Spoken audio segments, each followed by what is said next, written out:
Review Amerika Serikat, CIA dan kudeta Soeharto. Ditulis oleh Ian Chalmers. Fokusnya adalah pada tahun 1965.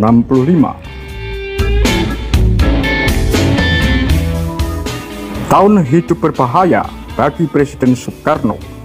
Tahun yang ditandai dengan upaya kudeta yang gagal dari gerakan 30 September dan kudeta balasan yang sukses dari Soeharto.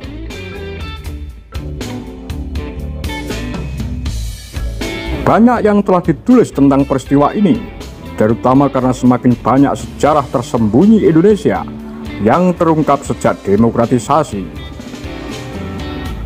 Greg Polgren adalah dosen senior sejarah di Queensland University of Sunshine Coast yang selama bertahun-tahun meneliti politik dan sejarah Asia Tenggara.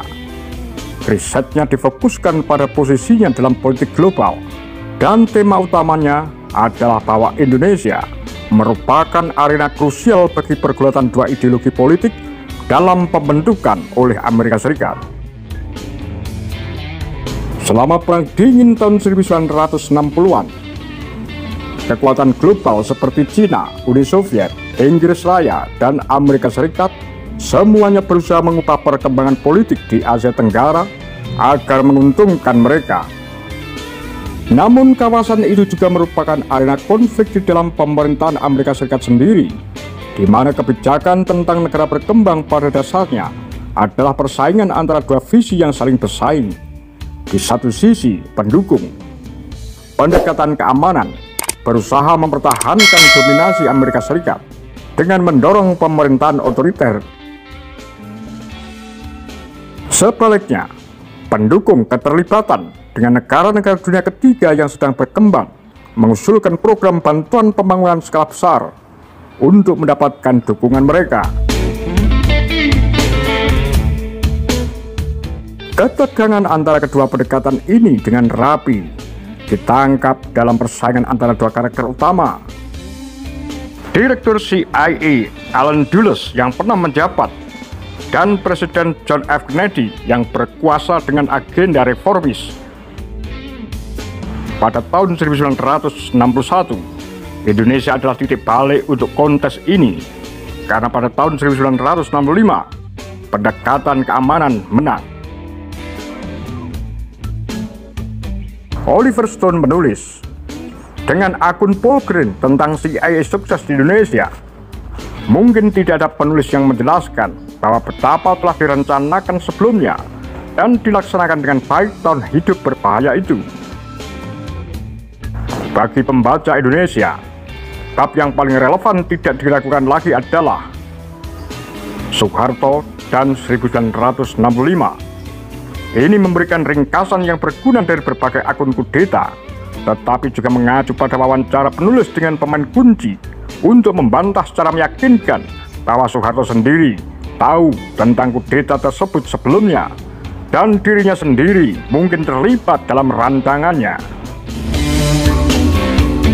Seperti yang dinyatakan dalam wawancara dengan Kolonel Abdul Latif, seorang anggota kunci dari gerakan 30 September, yang segera dipenjara selama lebih dari 33 tahun. Apa yang dikatakan Latif? Soeharto adalah salah satu dari kami. Kemungkinan keterlibatan Soeharto selanjutnya didukung oleh berbagai wawancara dengan personel intelijen, politik, dan militer utama, seperti mantan Panglima Angkatan Bersenjata Jenderal Nasution. Argumen ini juga didukung oleh pemeriksaan komunikasi resmi yang cermat dan waktu pengumuman yang dibuat pada saat itu. Misalnya, kita mengetahui bahwa Soeharto telah mengirimkan perintah kepada komando militer lokal untuk menyerang cabang PKI beberapa jam sebelum G30S mengumumkan bahwa mereka mengambil kendali dan mundur dari Kabinet Soekarno. Meskipun bukti telah muncul setengah abad setelahnya, itu adalah bukti Soeharto ada di dalam gerakan dan berpartisipasi dalam kematian 6 jenderal sebagai alat untuk mencapai kendali tentara Indonesia. dan pada akhirnya pada kekuatan politik. John F. Kennedy dan Allen Dulles. Hal ini menggambarkan karir panjang Dulles yang telah terlibat dalam pertempuran hukum untuk melindungi kepentingan bisnis perusahaan besar Rockefeller sejak akhir 1920-an. Pada pertengahan 1950-an, ia mulai menerapkan apa yang disebut Polgren sebagai strategi Indonesia, yang bertujuan untuk melindungi kepentingan bisnis Amerika dengan memperkuat peran militer. Pada awal 1950-an, Dulles menjadi kepala CIA di Asia, semakin memfokuskan upayanya di Indonesia. Strategi ini ditantang oleh Kennedy yang memecat Dulles pada tahun 1961 dan menandai pendekatan baru.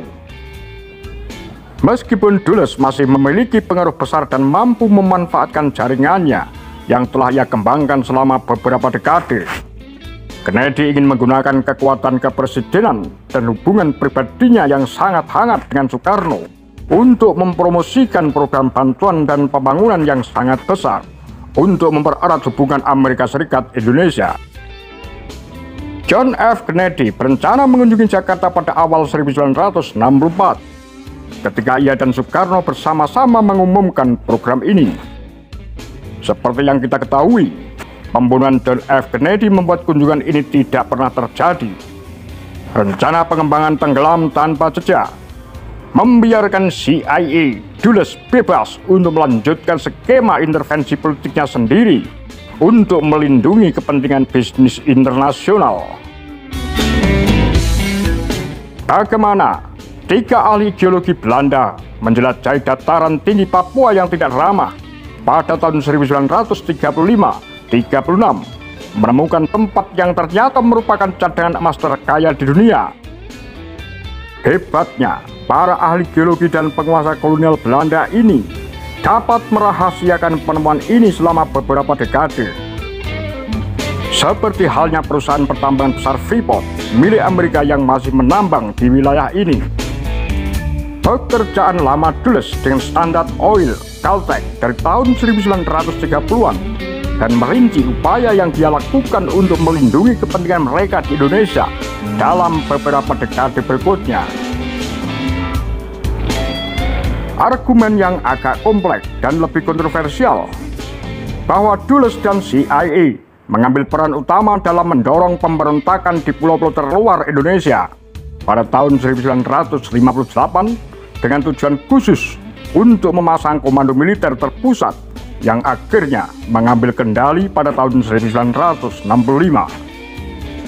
Peran instrumental yang dimainkan Dulles dalam mencegah perubahan demokrasi di negara berkembang selama Perang Dingin. Laporan tim investigasi PBB bahwa Dulles terlibat dalam pembunuhan Presiden Lumumba dari Kongo pada tahun 1961 dan Sekretaris Jenderal Perserikatan Bangsa-Bangsa Dag Hammarskjöld yang berencana untuk segera mengumumkan skema pembangunan PBB yang besar untuk Papua dan negara berkembang lainnya. Apa pendapat Anda? Demikian Kula-Kula, Takar Lambe Sundel.